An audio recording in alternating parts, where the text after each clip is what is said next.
Welcome back to Keep Austin Voting, a mini-series focused on how to vote and why it matters.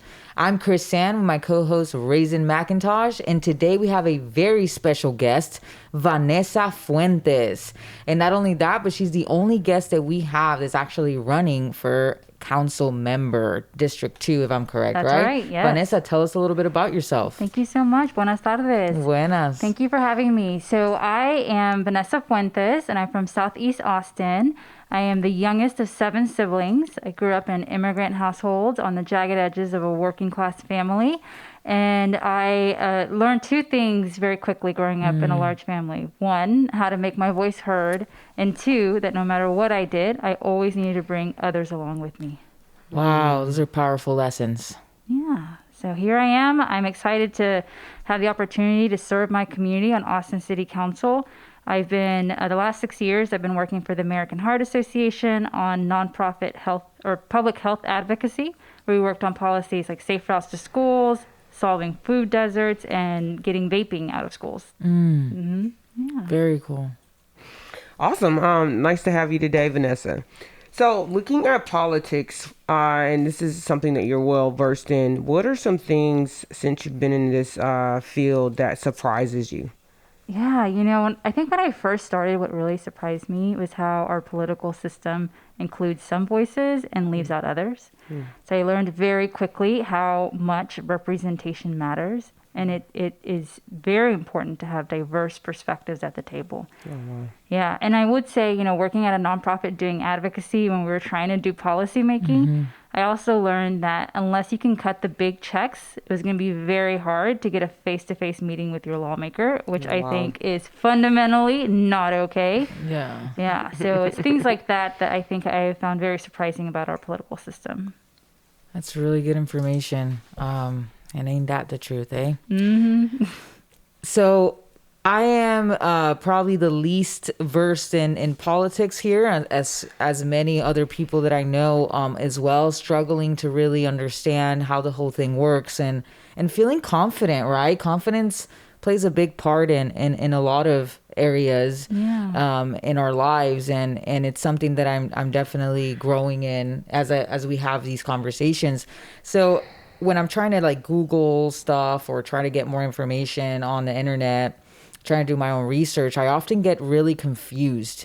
And I'm like, how do I trust this? How do I even understand this? So where do you think that is? Why do you think it's so difficult that even when you start doing that research on yourself, it's so hard to get to some clear points? Yeah, here's the thing. We're living in the post-truth era, right? And so not only are we part of the generation that is one of the most digitally connected, where we have information coming at us 24/7 from all different angles, we're also seeing the effects of that. And so we're seeing the misinformation, the fake news, the spreading of fake news. So I would recommend to anyone that if you see a news headline that seems a little fishy or something seems a little off, check the site, check your source. Is the outlet reputable? Do they have credibility? Are they an expert in that field? And always, always, always, seek to understand all sides of an issue. We're also living in a very divisive time.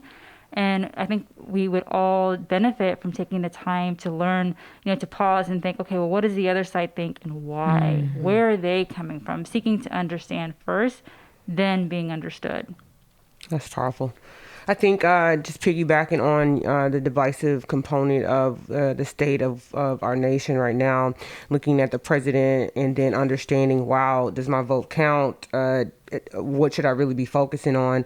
And understanding that I'm here locally in Austin.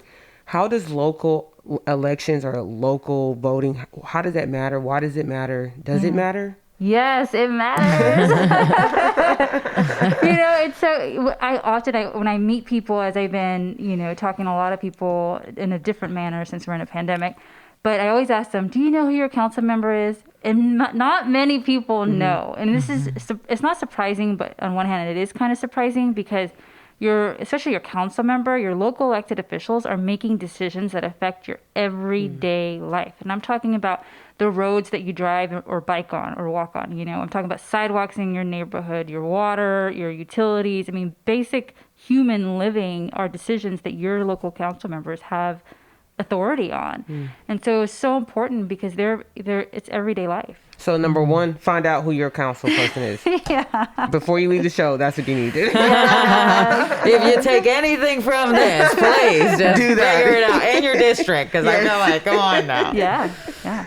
All right, awesome. So how have the Austin City Council districts evolved over time, if any? And what do you think is the impact specifically coming from the council districts? Right. So I think we have to take a moment and acknowledge Austin's racist past. I mean, our city master plan in 1928 literally had racism etched into it. Our city was segregated from the east to the west, with I-35 serving as the big divide. So up until 2014, so we're talking over 100 years, did our city have this gentleman's agreement, which basically said that we would have one Latino seat and one Black seat on council to represent our entire community.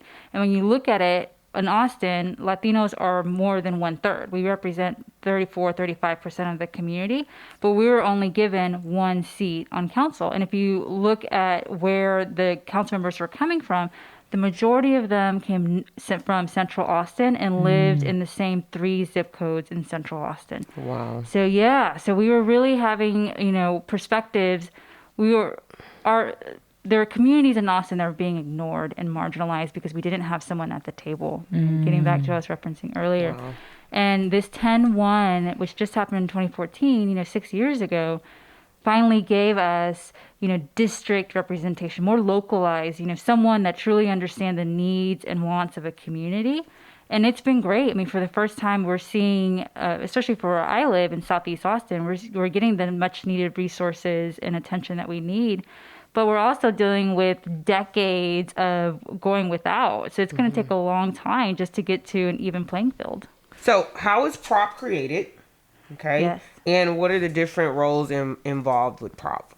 Yeah, so there are 2 ways to get a proposition on the ballot. One is citizen-led. So as a community, if we ever have an issue with what's going on locally, we as citizens can organize and get signatures to get on the ballot. So that's one way. The second way is if city council decides to put a measure up on the ballot for everyone to vote on. And so it's a great way it's kind of like a checks and balances of both. Like if the council is doing something that the community doesn't want, then we can organize. And then if council wants to put it up to the voters, they can do that too. So the council person has the authority to put something on the ballot. Yes. I just wanted to clarify. Yep. Oh, wow. I didn't know that. Yeah. I feel like I stay saying wow because it's all that I'm just... Yeah, you just said it again. I know. It just keeps coming. Wow. So what do you think, in your personal opinion, is the impact that these protests are having on the city council? I think one of the most American things that we can do is to protest. That is part of our self-evident rights that we have. And it's a powerful way to bring attention to an issue. When we saw the civil rights movement, that was propelled because of protests. In our country right now, a lot of people are saying we're having a moment, but no, it's a movement, right? Our community wants accountability. We want a system that no longer tolerates the status quo. We are saying we acknowledge that our systems are racist and we need to do more to achieve equality for all. And so I think these protests are fundamentally so important to achieving change, especially at the local level. And so it really does make a difference if you go out and protest. Holy smokes. Not a moment, but a movement. That was powerful. And a movement that has momentum, which is just even more powerful. Yes. Oh my gosh. Yeah. Okay. So we're talking about the protests going on, and so what are the top 2 topics in specific that we should be educating ourselves on? If you could speak to that. We are in a public health crisis, we are in an economic crisis, and we are in a racial justice movement, right? Yes. And so we have to ensure that our elected officials are prioritizing and allocating their budget that aligns with what we want to see. And so stay involved. Go and testify, submit comments, call your council member, and make your voice heard. Yes. Do Yes. you have any other thoughts or pressing things inside of you that you would like to release at this moment, Vanessa? This is the time. I'm wearing my vote mask because voting is so important. Snap, it is. It does say vote on there. That's awesome. Yes, and in the Latino community, we have a saying, tu voto es tu voz es tu voto, and it's so important because it's saying your vote is your voice. Your voice is your vote, And so we have to treat it. It is such a privilege, such a right to be able to vote. And priorities, values are all on the ballot every single time. So vote early, vote often, and vote every single time. Yay. Woo! That's amazing. Thanks, everybody, for listening in. We want to send a special thanks to Vanessa Fuentes, our special guest today, and my co-host, Kris.